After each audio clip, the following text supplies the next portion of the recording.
Bueno, muy buenas tardes a todos.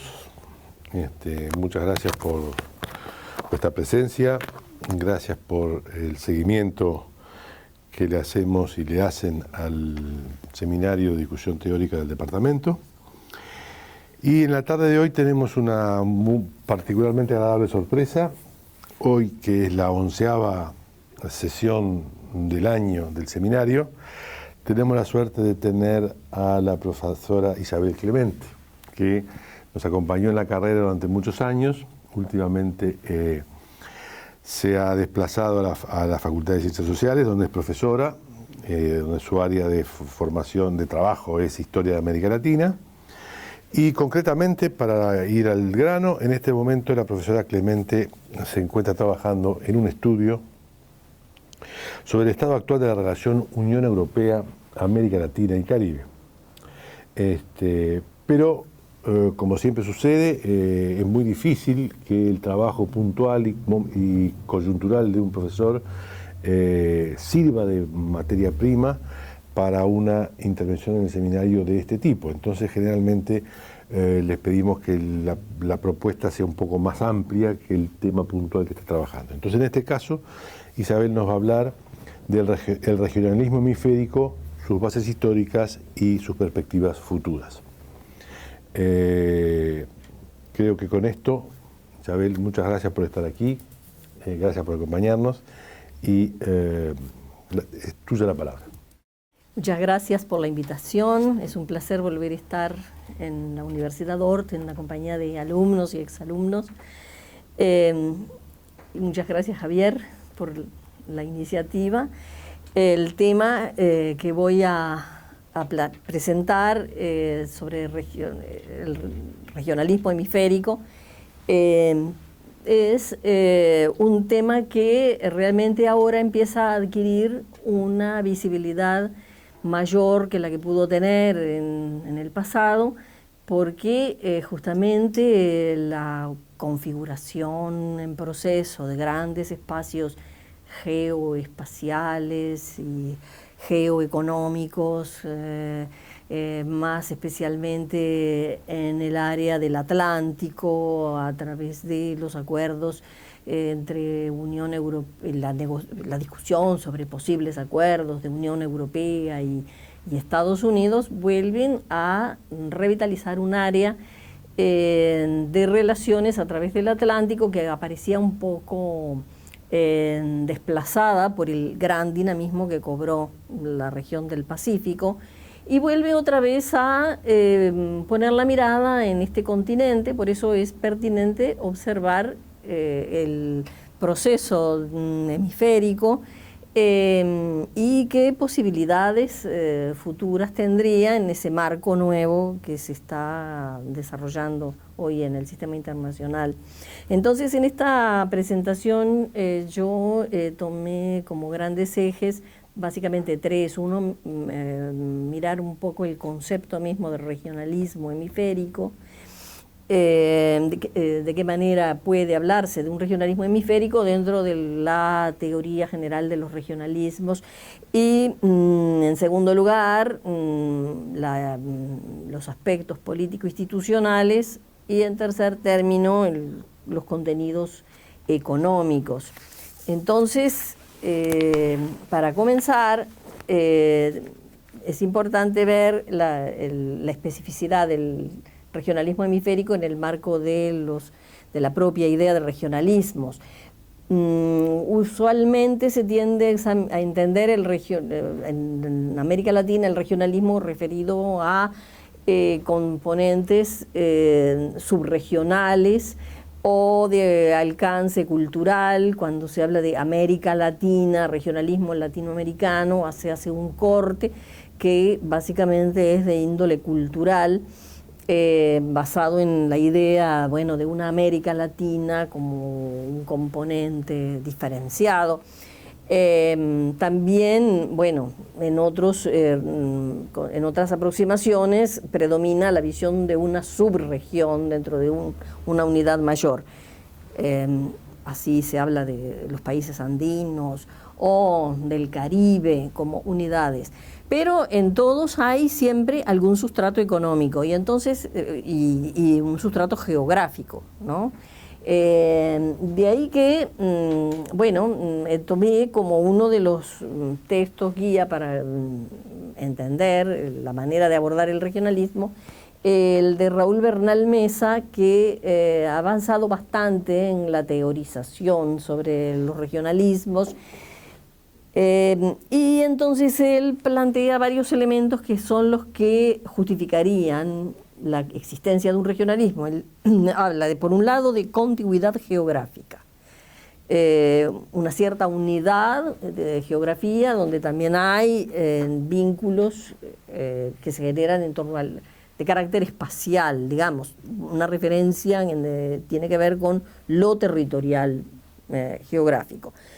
La continuidad y la intensidad de los intercambios que ocurren dentro de ese espacio, la existencia de una historia común o formas organizativas compartidas. Entonces, si tomamos esa teorización y la aplicamos al caso del hemisferio, encontramos que muchos de estos componentes están presentes. Y entonces, ahí pues bien importante ver cómo aparece la idea de una región identificada con un hemisferio, es decir, es la idea de un espacio continental que es a la vez también un hemisferio diferenciado.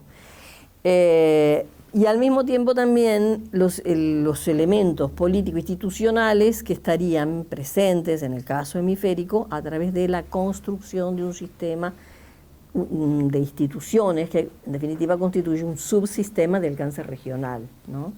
Como un subsistema en el sentido de que es parte de una unidad mucho mayor que es el sistema internacional.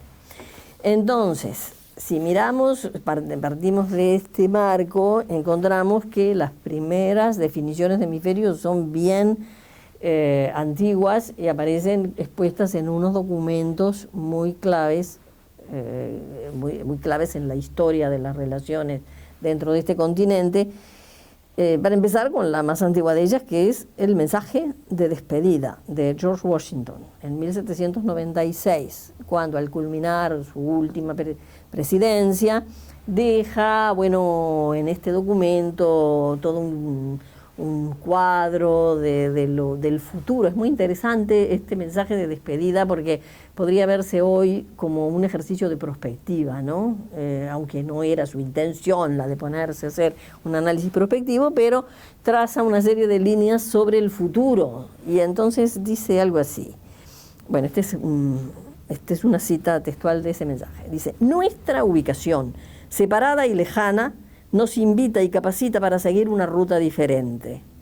Si nos conservamos como un solo pueblo, regido por un gobierno eficaz, no está muy lejos el día en que podamos contrarrestar el perjuicio material que sufrimos por molestias exteriores, en que tomemos una actitud que infunda un respeto justo hacia la neutralidad que acordamos, en que las naciones beligerantes, ante la imposibilidad de sacar provecho de nosotros, no se arriesguen ni ligeramente a provocarnos, y en que podamos escoger entre la paz o la guerra, según lo dicte nuestro interés, guiado por la justicia. Este es el mensaje, y ya está hablando de una condición que marcaría la naturaleza, porque habla de nuestra ubicación, lejana y separada. Bueno, lejana en aquel tiempo, tenemos que medirlo en las velocidades de aquel tiempo, que era el barco a vela, el caballo, ¿no? Es decir, hoy en día tal vez no es tan lejano, pero es decir, el hecho de una separación geográfica que le daba una unidad al continente americano. Esa idea después aparece retomada en el mensaje de Monroe, que ya habla de, este pasaje del mensaje de Monroe es del año 1823, siendo presidente James Monroe, antes había sido secretario de Estado, hace toda una reflexión que ya tiene que ver con una manera de definir la política de este continente. Habla así en estos términos. Dice: los continentes americanos, por las condiciones de libertad e independencia que han asumido y mantenido, no deben ser considerados de hoy en adelante como entidades sometidas a una colonización futura por parte de cualquier potencia europea. Ahí vuelve otra vez la determinante geográfica, ¿no? Habla de los continentes, ahí incluyendo la América del Sur también. Y entonces necesariamente dice, nos sentimos más ligados por los movimientos que tienen lugar en este hemisferio. Pero también agrega un elemento que no es solo geográfico, sino que dice, por las condiciones de libertad e independencia que han asumido. Es decir, allí hay un componente político, ¿no? ¿Qué es lo que identifica este hemisferio? No solo la geografía, el estar lejano y separado, sino también el haber cumplido una lucha contra el dominio extranjero, contra el dominio colonial, es decir, el rasgo común que tienen estos dos continentes es el haber conquistado la independencia, ¿no? Entonces, bueno, esos dos elementos fueron durante mucho tiempo la base de la idea de una diferencia entre el continente americano con respecto a Europa, como un concepto demarcatorio de esta unidad. Pero, bueno, si bien aparece estos dos autores, que me cito, bueno, en realidad eran más que autores políticos, ¿verdad? Actores de primer orden, aunque los dos escribieron, sobre todo Monroe, bastante. Básicamente su preocupación no era la de producir un análisis de tipo teórico, sino sentar fundamentos de una política posterior. Fue también una idea extendida al contexto latinoamericano, porque encontramos que este principio también tuvo sus defensores en América Latina, bueno, entre los que se pueden identificar, incluso con propuestas propias, bueno, en Colombia, Francisco de Paula Santander. Su gran controversia con Bolívar era precisamente en relación con la convocatoria del Congreso de Panamá de 1826, que Bolívar quería restringir solo a los hispanoamericanos, y en cambio Santander abogaba por invitar también a Estados Unidos, como de hecho se hizo, aunque después los delegados de Estados Unidos no alcanzaron a incorporarse a las sesiones del Congreso porque llegaron tarde, ¿no?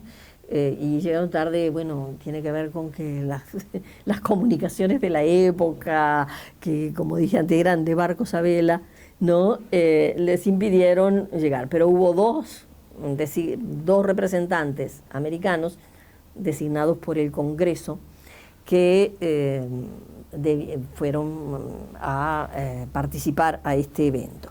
Pero lo más interesante, a mi modo de ver, y que prefigura una línea futura, es Manuel Ancísar, una figura mucho menos conocida, pero muy importante en la historia colombiana, que fue el primero en presentar una propuesta de lo que sería más tarde la organización del sistema interamericano, porque su propuesta consistía en generar un mecanismo de acción concertada de todas las repúblicas americanas, que tendría sede en Washington y estaría formado por todos los embajadores de las repúblicas hispanoamericanas acreditados ante el gobierno de Estados Unidos. Es decir, su idea era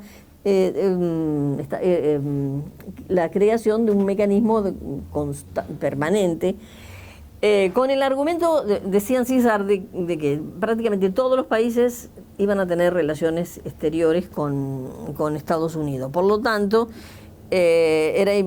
habría siempre un embajador acreditado en Washington, cuando a veces era mucho más aleatorio que tuvieran embajadores con otros países de la misma región. Entonces, esto permitía un mecanismo de consulta rápida y segura, digamos segura en términos de que con seguridad ahí estaban todos los representantes acreditados presentes. Así que bueno, esta idea no es muy lejana de la que más tarde termina fructificando con las distintas organizaciones que se dio el sistema interamericano.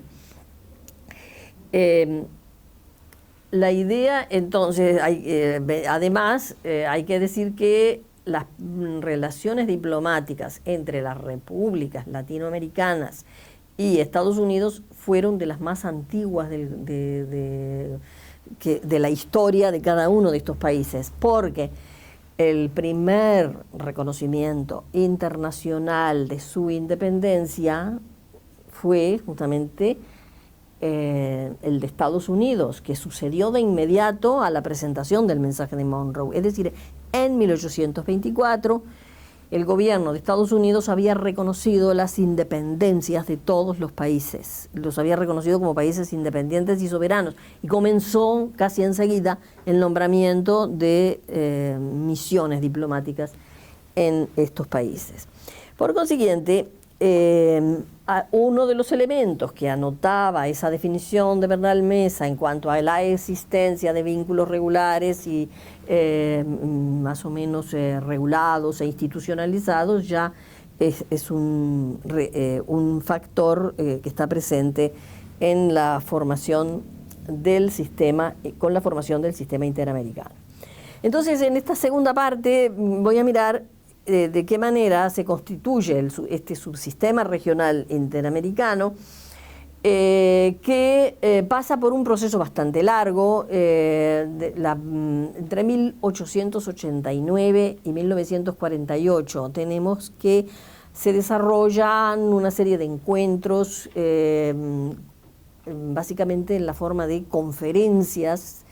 La primera de estas conferencias, un dato sorprendente para nuestras costumbres de hoy, cuando las cumbres se desarrollan máximo en 2 días e incluyen una agenda muy agitada y recargada de temas. Bueno, la primera cumbre panamericana duró varios meses, empezó en 1889 y terminó en 1890, incluyó un largo viaje atravesando el Medio Oeste para conocer Chicago, donde estaba justamente el boom de la industria en aquel momento. Hubo debates larguísimos y ponencias de toda índole. Entre esa primera conferencia y 1948 tenemos todo un desarrollo de discusiones y de creación de organismos. Allí, el desencadenante que trajo esta primera convocatoria fue en realidad el profesor James Tunkeley de la Universidad de Londres. Lo interpreta muy vinculado con la Guerra del Pacífico, ¿no? El desenlace de la Guerra del Pacífico, las pérdidas territoriales que trajo para los países, 2 países involucrados en ella, todavía son hoy objeto de debate y demandas internacionales. Llevó a la preocupación de muchos por buscar canales donde resolver problemas de una manera concertada.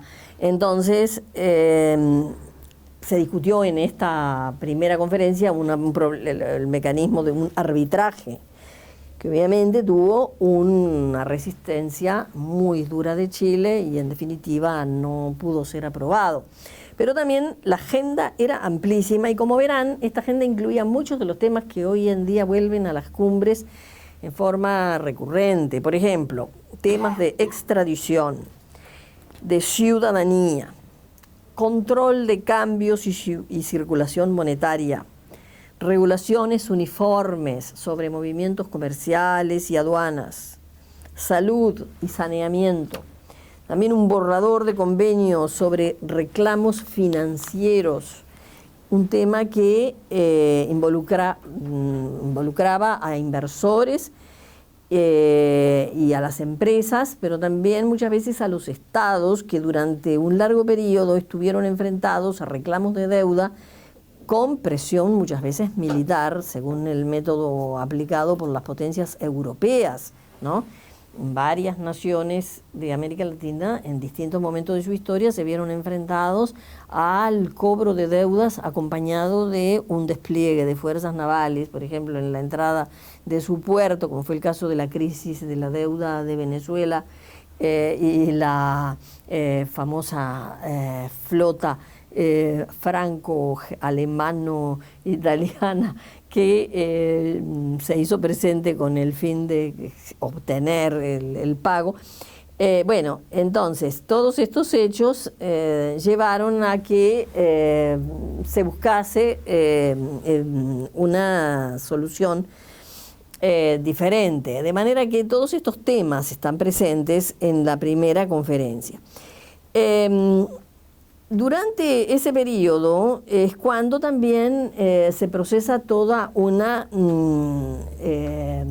asunción de la doctrina Monroe, que después de su enunciado en 1823 había quedado como un documento bastante, digamos, olvidado, pocas veces aplicado. En realidad habían muchos autores latinoamericanos insistían en la poca vigencia de la doctrina Monroe, que no había impedido, por ejemplo, que Francia se instalase en México y montase todo un imperio después, bueno, con un trágico final, ¿no? Como el del imperio de Maximiliano de Austria en México, o las intervenciones franco-inglesas acá en el Río de la Plata durante la Guerra Grande. Bueno, pero lo cierto es que a comienzos del siglo XX hay una recuperación de algunas de las, por lo menos de los principios centrales de la idea de Monroe, y en la boca de algunos tratadistas latinoamericanos, como por ejemplo el argentino Luis Drago y su famosa doctrina sobre justamente contra el cobro forzoso de las deudas, que toma como marco de referencia la doctrina de Monroe. También, bueno, en el ámbito académico se desarrolló todo un debate bastante intenso sobre algunos de estos principios de la doctrina de Monroe. En el caso de la política práctica encontramos que algunos connotados dirigentes latinoamericanos, para poner simplemente el caso de Brasil y el Barón de Río Branco como verdadero deus ex machina de la política exterior de Brasil durante un largo periodo, bueno, en la tercera conferencia panamericana que se celebra justamente en Río de Janeiro, 1906, habla allí de la necesidad de la continentalización de la doctrina Monroe y la toma como base de una relación especial, ¿no? Plantea él, entre Brasil y Estados Unidos. De manera que a comienzos del siglo XX hay toda una revisión de estas relaciones hemisféricas que conducen a un desarrollo institucional interesante. Por un lado, la creación a partir de la primera conferencia, que fue la de 1889 a 1890, de una oficina internacional de las repúblicas americanas con sede en Washington, básicamente en un local donde hoy, después reformado y ampliado obviamente, es el de la actual OEA, ¿no?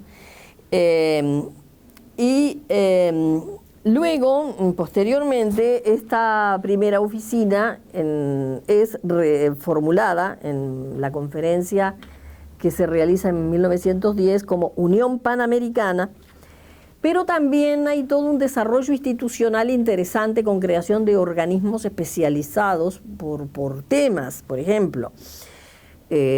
Algunos con una presencia muy activa en asesoría a gobiernos o en orientaciones de políticas sectoriales, como la Organización Panamericana de la Salud,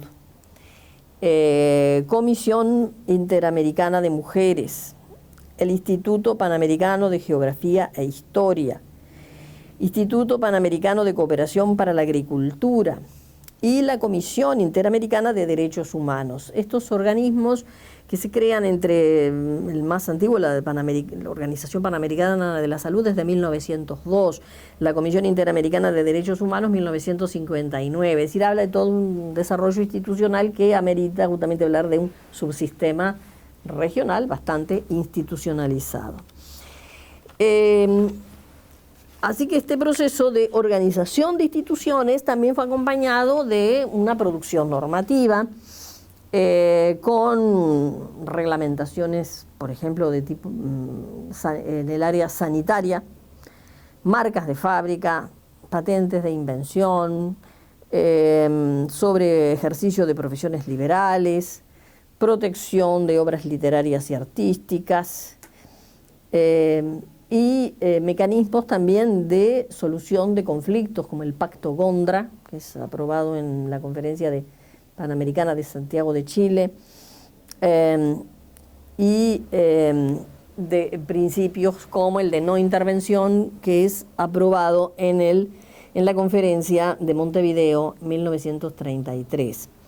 Así que entonces el hemisferio, a través de todas estas acciones y discusiones en el marco de las conferencias interamericanas o panamericanas, se va nutriendo de, por un lado, de una construcción institucional, por otro lado, de alguna serie de acuerdos y sobre normas, sobre criterios de solución de conflictos.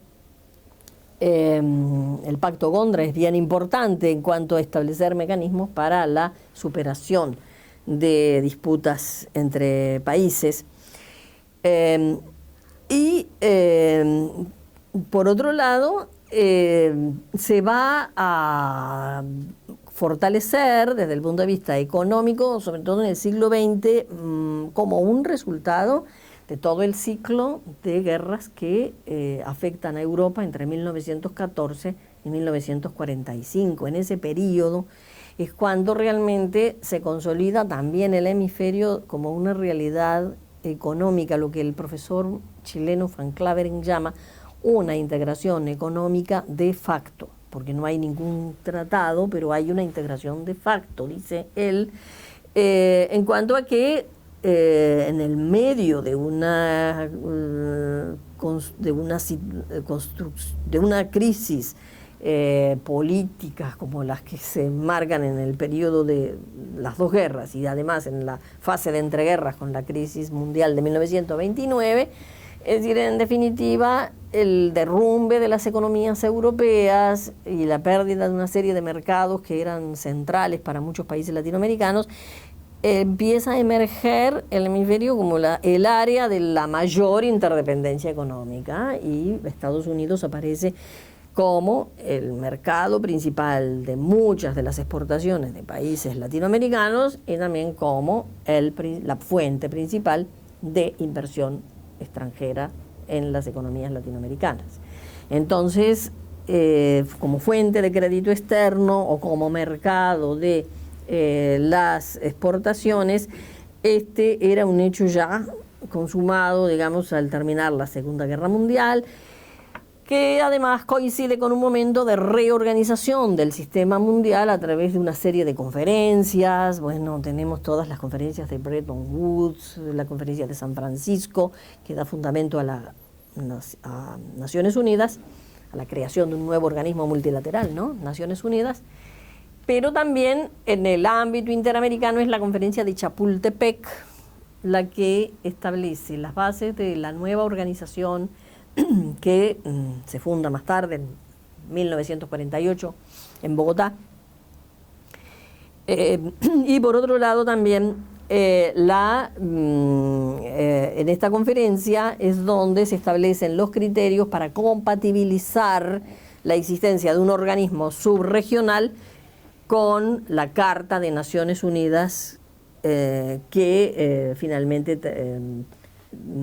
lo alberga, ¿no? Es decir, admite la existencia dentro del organismo mayor, la formación de agrupamientos de países o de unidades continentales, como es en este caso.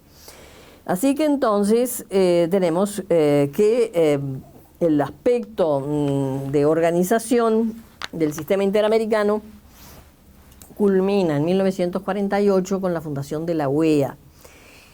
La bibliografía sobre la OEA ha sido tanto escrita en América Latina como en Estados Unidos, ha sido bastante crítica de algunos desempeños de la OEA y de algunas insuficiencias de la OEA, sobre todo en la década de los 80, donde este organismo además fue afectado por algunas crisis internas, pero digamos que a partir de la década del 90 la OEA empieza a recuperar una vitalidad importante y en esto juegan un rol muy destacado la presencia en ella de algunos latinoamericanos con alto relieve, algunos secretarios generales que le dieron un dinamismo mayor y la OEA pasó a desarrollar un papel bien importante en una serie de temas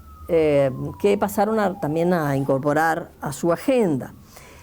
Un problema que la OEA comenzó a tratar con fuerte interés tiene que ver con la preservación de la democracia y el avance de la democracia en el continente. Y para ello se abocó al diseño de nuevos instrumentos con el fin de impedir regresiones en el sistema democrático. Así que, considerando también la posibilidad del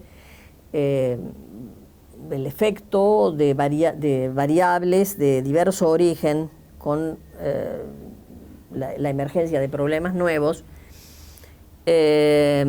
las estrategias también comenzaron a dotarse de nuevos instrumentos. Entre los problemas que se veían como posibles factores de desestabilización democrática, se veían problemas vinculados con derechos humanos, el tráfico de drogas, la pobreza extrema y también las posibles agresiones al medio ambiente. Es decir, todos estos temas comienzan a ser estudiados e incorporados en la discusión de la OEA.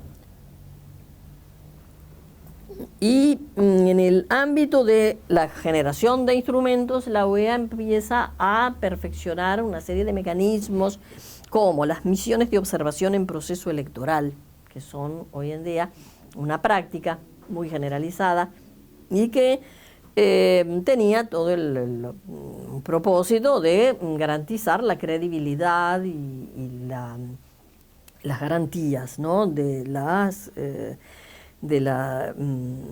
elecciones. Otra medida bien importante fue el protocolo aprobado en Cartagena en 1988, que introdujo una serie de reformas dentro de la Carta Orgánica de la OEA e incluyó la creación de una unidad para la promoción de la democracia. Más adelante el compromiso de Santiago con la democracia y la resolución 1080 sobre democracia representativa. Esta fue aprobada en una Asamblea General en 1991. Por esta resolución 1080 obliga al secretario general a hacer una convocatoria inmediata del Consejo Permanente en el caso de que ocurra una situación de crisis que requiera una situación sobre todo de quiebre institucional. De que algunas pruebas prácticas de la eficacia de estos mecanismos, bueno, las encontramos, por ejemplo, en el caso de Paraguay. En 1996 hubo un intento de golpe de Estado del general Lino Oviedo contra el gobierno del entonces presidente Wasmosy, y este hecho provocó una reacción inmediata de la OEA. Hay un artículo bien interesante de Arturo Valenzuela que justamente tiene por título, publicado en la revista Journal of Democracy, se llama El golpe de coup that didn't happen, ¿no? Porque, bueno, el golpe fue detenido y esta aplicación del protocolo 1080 y la convocatoria del Consejo Permanente y una misión que de inmediato se trasladó al Paraguay actuó como un factor disuasivo que redujo a los golpistas, a los que tenían intenciones golpistas, los redujo a la inacción, y entonces por eso fue un golpe que no se produjo. Bueno, luego en el año 2001, precisamente 11 de septiembre, la aprobación de la Carta Democrática de la OEA se suma a toda esta batería de instrumentos. Posteriormente la OEA fue refinando incluso sus procedimientos con las misiones de diálogo consistentes en, esto sobre todo fue durante el periodo que ejerció la Secretaría General el expresidente colombiano César Gaviria, las mesas de diálogos sobre áreas temáticas, entonces todo un mecanismo consistente en sesiones de discusión con una convocatoria muy plural y muy amplia a organizaciones políticas, sociales y culturales para debatir un conjunto de problemas, encontrar propuestas, vías de salida que permitieran superar crisis internas. Obviamente entonces, en este sentido, bueno, la agenda de la OEA empieza a también ampliarse mucho más de lo que había sido su diseño inicial, ¿no?, en respecto del tratamiento de las coyunturas de crisis. Ahora, más allá del sistema interamericano, cabe mencionar una nueva instancia institucional que se genera en el hemisferio a partir de 1994 con la convocatoria de las Cumbres de las Américas. Pero hay que ver que mientras una cumbre es una instancia que tiene una duración limitada en el tiempo y los que participan en ella luego parten rumbo a sus países de origen y ahí se genera por lo general una discontinuidad entre una cumbre y otra, por más que haya un equipo que haga el seguimiento. De todas maneras son un ámbito, y así lo han sido, ¿verdad?, importante para traer al foro público temas y problemas, más allá de que algunas veces también se marca por gran despliegue oratorio que no siempre se traduce luego en decisiones que se implementan. Pero es un ámbito complementario, lo digo porque mientras que la OEA tiene un funcionamiento permanente y un cuerpo de instituciones y de funcionarios que son quienes aseguran que esa continuidad se produzca, las cumbres, en cambio, por su mismo carácter coyuntural, tienen menos soporte que el que tiene un organismo permanente. De manera que, sin embargo, han sido bien importantes para el lanzamiento de algunas iniciativas, sobre todo en lo que tiene que ver con los temas que son los que hacen a la tercera parte, que son los que se refieren a la integración económica. Bueno, como citando nuevamente a Van Claveren, estamos ante un sistema de integración económica de facto. El debate sobre este tema, sin embargo, registra una larga continuidad de proyectos que vienen de muy antiguo. Para volver a los orígenes, que fue la cumbre de 1889-1890, ahí encontramos cómo en el marco de esa extensa discusión hubo temas que continúan siendo todavía pendientes, bueno, por ejemplo, problemas de infraestructura, que en aquel momento se pretendía resolver con un proyecto muy propio del estado de la tecnología en aquel año, ¿no?, 1889, como era un ferrocarril transamericano que correría más o menos paralelo a las costas del Pacífico, entre Alaska y la Tierra del Fuego. Bueno, nunca se construyó porque luego, evidentemente, se encontraron unos impedimentos geográficos grandes, pero muestra la importancia de un problema que todavía sigue vigente, que es el de las comunicaciones y el tema de la infraestructura, que cada tanto vuelve a ocupar la atención de los gobiernos de esta región.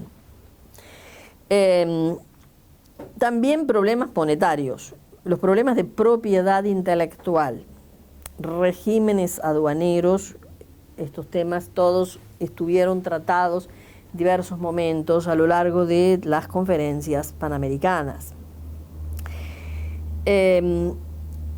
Luego de 1948 y de la conferencia de la OEA, que estuvo marcada tal vez por un clima muy de mucho fervor de las repúblicas hispanoamericanas que acababan de presenciar la aprobación del Plan Marshall para Europa y esperaban un Plan Marshall también para América Latina. Luego esas perspectivas tuvieron un cauce diferente y ya bastante más tarde con la Alianza para el Progreso, en 1961. Este es un hito interesante porque tuvo efectos también importantes para los países latinoamericanos en la medida en que muchas de las propuestas que estaban contenidas en este proyecto, que tenía como meta impulsar acciones de cooperación para el desarrollo, es decir, estamos en una época en que los objetivos del desarrollo estaban en gran debate, tanto en los medios académicos, sobre todo entre los economistas, en la CEPAL y en otros ámbitos. Pero también aparecía la idea vinculada a ello, la idea de la necesidad de la planeación, y es en ese marco como muchos países latinoamericanos empiezan a organizar sus propias oficinas de planeamiento o de planeación para definir metas y establecer prioridades, donde se contienen temas, bueno, ahí aparecen nuevamente los problemas de infraestructura, los problemas también de la organización de los sistemas tributarios, los regímenes de tenencia de tierras, extensión de los servicios de salud, el papel de la educación y, en definitiva, entonces, en el marco de este programa, es que la conferencia de Punta del Este de 1961 lleva a cabo toda una discusión sobre proyectos. Hay que decir que de estos proyectos algunos tuvieron concreción, otros quedaron a medias. También fue desigual la aplicación de estos proyectos por países. Hubo países que mostraron más rapidez en asumirlos y en implementarlos. Por ejemplo, Chile fue uno de ellos. También Colombia, ¿no? Que se apropiaron bastante de la idea y lograron darle incidencia después posterior. Pero digamos que hay luego una fase en la que está, a partir sobre todo de los 70, se estanca, ¿no? El programa. Además, incidió el hecho de que los gobiernos que siguieron a Kennedy no le dieron tanta prioridad a este tipo de orientación política en el continente, pasaron a asumir otras direcciones de política exterior, hubo también un ciclo de crisis en países latinoamericanos que marcaron discontinuidades. Hubo, en cambio, a partir de la década del 80, nuevos abordajes a través de iniciativas subregionales. Muy importante, en 1982, la iniciativa para la Cuenca del Caribe, que incluía no solo el Caribe insular, sino también las economías de los países limítrofes.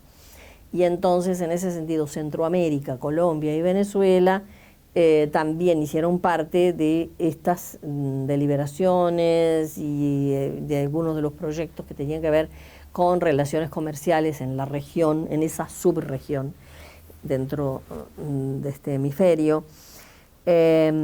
O también algunas a través de sistemas de preferencias comerciales, como la de los países andinos, la iniciativa para los países andinos, que finalmente contribuirían a confluir en un nuevo impulso a la idea de